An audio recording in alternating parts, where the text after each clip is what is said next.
जय हिंद मित्रों। आज हम परिषदीय परीक्षा 2024 में जो हिंदी का कक्षा 10 का प्रश्न पत्र हुआ था उसको आज हम हल करने जा रहे हैं।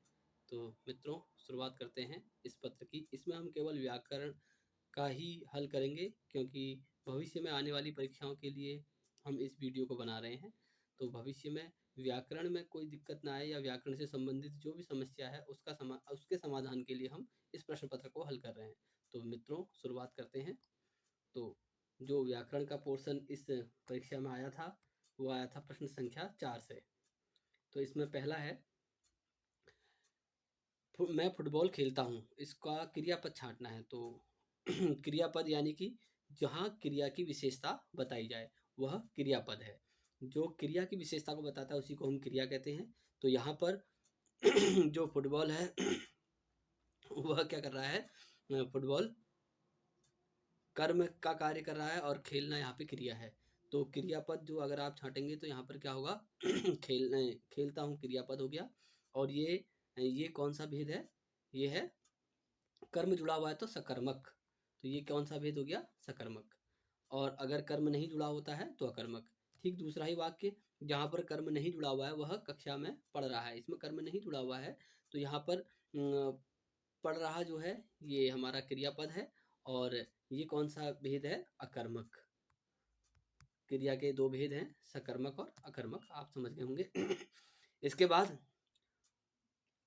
ईश्वर सर्वव्यापी अर्थात वह सब जगह है। इसमें हमने समुच्चय बोधक शब्द को छांट करके लिखना है। तो जो समुच्चय बोध का यानी कि जो इसका और इसका इन दोनों वाक्यों का बोध कराए वह समुच्चय बोधक कराता है। तो इसमें जो शब्द है अर्थात ऐसा शब्द है जो इन दोनों को आपस में जोड़ रहा है। तो यहाँ पर समुच्चय बोधक शब्द कौन सा होगा, अर्थात होगा। दूसरे वाले में विस्मयादि बोधक शब्द छांटना है। तो इसमें शाबाश तुमने महत्वपूर्ण कार्य किया। तो शाबाश जो शब्द है ये किसी को वाहवाही, किसी की वाहवाही के लिए या किसी की अच्छाई के लिए है। तो यहाँ पर जो शाबाश शब्द होगा वह क्या है, क्रिया विशेषण, वो विस्मयादि बोधक शब्द है। तो अब हम अगला अगला प्रश्न करते हैं। अगले प्रश्न में निम्नलिखित में से यथास्थान के अनुसार उत्तर देना है। कर्मवाच्य, कर्तृवाच्य और रचना, जो कर्मवाच्य है और कर्तृवाच्य है। तो वाच्य आपको पता होगा हिंदी में 3 प्रकार के होते हैं, कर्तृवाच्य, कर्मवाच्य और भाववाच्य। तो यहाँ पर कर्मवाच्य में परिवर्तन करना है इस वाक्य को, जो कर्तृवाच्य में दिया हुआ है, गोपाल ने नवनीत खाया। तो इसको कर्मवाच्य में जब हम परिवर्तित करेंगे तो ये क्या हो जाएगा, गोपाल के द्वारा नवनीत खाया गया। तो यहाँ पर ये क्या हो गया, कर्मवाच्य हो गया। गोपाल के द्वारा, यहाँ पे हमने द्वारा लगा दिया तो ये यहाँ पे क्या हो गया, ये गोपाल के द्वारा नवनीत खाया गया। तो ये हमारा कर्मवाच्य है। अब इसको हमने कर्तृवाच्य में बदलना है। अगला प्रश्न है कि इसको हम कर्तृवाच्य में बदले। तो राम के द्वारा धनुष तोड़ा गया। तो राम ने धनुष तोड़ा। जो अगर हम इस वाक्य को ऐसे लिखते हैं कि राम ने धनुष तोड़ा तो यह कर्तृवाच्य में परिवर्तित हो जाएगा। माली फूल उगाता है, इसको रचना की दृष्टि से वाक्य के प्रकार बताने हैं। रचना की दृष्टि से वाक्य के 3 प्रकार हैं, सरल वाक्य, संयुक्त वाक्य और मिश्रित वाक्य। जो वाक्य एकदम सरल हो तो वो सरल वाक्य कहलाएंगे, जैसे माली फूल उगाता है। तो यहाँ पर जो माली फूल उगाता है ये वाक्य है, ये सरल वाक्य है। तो ये इसका आंसर हो गया सरल वाक्य। और जहाँ पर दो वाक्य आपस में मिल रहे हों और एक वाक्य दूसरे के बगैर पूरा न होता हो तो वहाँ पर मिश्र वाक्य होता है। तो दूसरा वाक्य यही है, यदि तुम परिश्रम करते हो तो प्रथम श्रेणी से उत्तीर्ण होगे। तो यदि तुम, ये जो शब्द हैं यानी कि यदि और तो जो शब्द है ये एक दूसरे पर से मिलते जुलते शब्द हैं, ये एक दूसरे को कोरिलेट कर रहे हैं। तो यहाँ पर जो वाक्य होगा मिश्रित वाक्य होगा। अब अगला है क्वेश्चन, निम्नलिखित शब्दों में से पयोधर शब्द का अर्थ छांट करके लिखना है। पयोधर यानी कि जिसने पानी को धारण किया हो या जो पूरी तरह पानी में डूबा हुआ हो उसको हम पयोधर कहते हैं। जो पानी को एकत्रित करता हो, पानी को संचित करता हो। तो यहाँ पर पयोधर के लिए पर्वत है जो गलत है बिल्कुल। और नीरज ये भी कमल का पर्यायवाची है। निरधि इसको समुद्र को कहते हैं, समुद्र को पयोधर नहीं बोला जाता है। और यहाँ पर वारिद जो शब्द है बिल्कुल सही शब्द है। बादल को वारिद का ही पर्यायवाची शब्द है बादल, तो वारिद यहाँ पर सही होगा। अब इसके बाद कहते हैं निम्नलिखित शब्दों में से कौन सा राकेश का अर्थ नहीं है। तो हमने इस बात को ध्यान देना है, नहीं पूछ रहा है। तो मयंक, सुधांशु और चंद्रमा, ये तीनों क्या हैं, राकेश के पर्यायवाची हैं, चंद्रमा के ही पर्यायवाची हैं ये तीनों। और दिनकर जो शब्द है यहाँ पर वो नहीं है। ठीक है, दिनकर जो शब्द है वो यहाँ पर सूर्य का पर्यायवाची है, तो इसका आंसर दिनकर होगा। अब हम अगले प्रश्न की ओर बढ़ते हैं। अगला प्रश्न, यानी कि हमने केवल व्याकरण पोर्शन ही करना है, तो व्याकरण पोर्शन में अगला प्रश्न है, यहाँ पर फिल इन द ब्लैंक्स हैं जो आए हुए हैं पेपर में, ये आप इसमें से छांट करके भरी लिए होंगे। हम सीधे व्याकरण में आते हैं। अधोलिखित शब्देश अधोलिखितेभ्यः यथा निर्देशम केवलम चत्वार प्रश्न कृत्वा, केवल 4 प्रश्न करने हैं लेकिन हम सब करेंगे।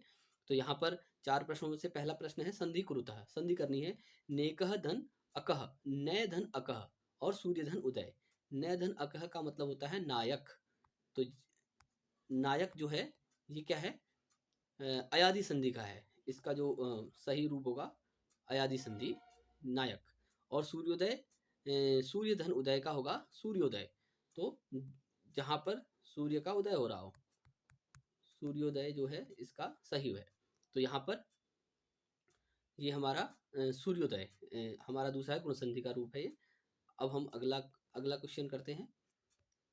इसमें ये पूछ रहा है संधि इसमें करनी है सुधन आगतम, सुधन आगतम, इसका पहला संधि विच्छेद होगा। और दूसरा है इत्यादि, इति धन आदि।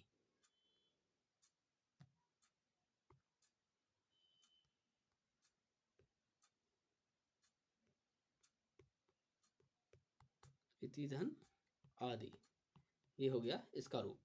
तो दोनों ये अलग अलग संधियां हैं। अब यहाँ पर ये केवल संधि विच्छेद पूछ रहा है, संधि का प्रकार पूछता तो ये आपकी यण संधि थी, और इत्यादि जो है आपकी ये भी यण संधि का ही प्रकार है। अब इसके बाद है समास विग्रह। अब यहाँ पे नीलोत्पम और राम राम लक्ष्मणों, तो इसका समास विग्रह करना है और इसके समास का नाम लिखना है। तो पहला है नीलोत्पलम, यानी कि कर्मधारय समास। नीलम उत्पलम यस्य सः, तो यहाँ पर कर्मधारय समास हो जाएगा। रामः च लक्ष्मणः च, राम लक्ष्मण, अर्थात यहाँ पे द्वंद्व समास हो जाएगा। तो एक कर्मधारय है पहला वाला, दूसरा द्वंद्व समास है। अब यहाँ पर निम्नलिखित शब्दों में उपसर्ग हमने छांटना है अनभिज्ञ और अनुकूल में। इसमें अनधन भिज्ञ है और इसमें अनुधन कूल। ठीक है, तो यहाँ पर अनधन भिज्ञ और अनुधन कूल, तो इसमें केवल उपसर्ग अलग करना है। तो पहले में अन होगा, दूसरे में अनुकूल होगा।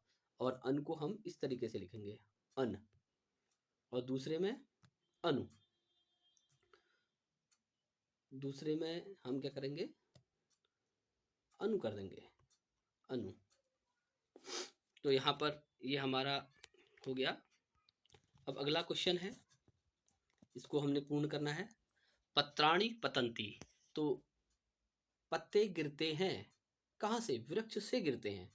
तो वृक्ष से के लिए वृक्षात शब्द का प्रयोग किया जाता है, तो इसमें वृक्षात भरा जाएगा। वैसी गंगा हिमालय से निकलती है। ठीक है, तो वहां पर यहाँ पर क्या आ जाएगा, हिमालयात, हिमालय से निसरती यानी कि निकलती है। तो यहाँ पर पहले में वृक्षात और दूसरे में हिमालयात, तो ये आपका बिल्कुल सही है। अब इसके बाद वाक्य में प्रयोग करना है इनको अलग अलग। तो पहला है गच्छति। तो यहाँ पर आप देखेंगे कि गच्छति में आप आराम से कुछ भी लिख सकते हैं। त्वम गच्छसि, गच्छसि का मतलब होता है तुम जाते हो, यानी कि गच्छसि हम करते हैं मध्यम पुरुष के लिए प्रयोग, तो तुम जाते हो, त्वम गच्छसि। दूसरा है पठन्ति, तो यहाँ पर आप आराम से लिख सकते हैं पतंती। देखो यहाँ पर ही आया हुआ है पतंती, तो वृक्षात पत्राणि पतंती, हमने ऊपर वाला ही यहाँ पर प्रयोग में कर लिया। और वयम, वयम का मतलब होता है हम सब, तो वयम के साथ कुछ भी आप लिख सकते हो। वयम खादामि, वयम गच्छामि, अगर आप जिस वाक्य का जो बहुवचन के साथ बहुवचन का प्रयोग किया जाता है, एक वचन के साथ एक वचन का, तो वयम जो है बहुवचन है, तो उसके साथ बहुवचन की ही धातु रूप लगेगा, तो खादामी आएगा यहाँ पे, अगर खादामी बना रहे हैं। बालकाय, बालकाय का मतलब हुआ कि बालक के लिए, तो यहाँ पर इसका वाक्य बन सकता है बालकाय मोदकम रोचते, और सह, सह बहुत आसान है, सह चलती, और उसके बाद है आगच्छताम, आगच्छताम का मतलब होता है आई, ये महिलाओं के लिए प्रयोग किया जाता है आई। तो यहाँ पर आई के लिए आप कोई भी जैसे अध्यापिका कक्षा में आई, तो अध्यापिके कक्षाम आगच्छताम, तो हम इस तरीके से ये वाक्य बना सकते हैं। उसके बाद यहाँ पर दो वाक्य में अनुवाद करना है। वह फूल सूंघती है, लड़की है, तो वह के लिए सा का प्रयोग किया जाएगा, फूल के लिए पुष्पम, सूंघने के लिए जिघ्रति, तो सा पुष्पम जिघ्रति। तो ये हमारा इसका वाक्य बन जाएगा क्या, कि सा पुष्पम जिघ्रति। तो ये हमारा वाक्य बन जाएगा। दूसरा है हम दोनों विद्यालय गए, हम दोनों यानी कि यहाँ पर द्विवचन का प्रयोग किया जा रहा है, तो आवाम आएगा इसके लिए, आवाम विद्यालयम, आवाम गए, हम दोनों विद्यालय गए, आवाम विद्यालयम गच्छाओ, और तुम रामचरितमानस पढ़ो, तो तुम के लिए तुम ही आएगा, त्वम, रामचरितमानस के लिए रामचरितमानसम, पढ़ो के लिए पठ, त्वम रामचरितमानसम पठ, तो पढ़ो के लिए क्या आ जाएगा, पठ, और हम दोनों विद्यालय गए के लिए क्या आ जाएगा, आवाम विद्यालयम गच्छामि, तो हम दोनों विद्यालय गए, आवाम विद्यालयम गच्छामि, और तुम दोनों मतलब तुम रामचरितमानस पढ़ो के लिए बहुत आसान है, क्या हो जाएगा, तुम के लिए त्वम, और रामचरितमानस को पूरा वैसा ही लिख देंगे, केवल बिंदी लगा देंगे, रामचरितमानसम पढ़ो के लिए पठ।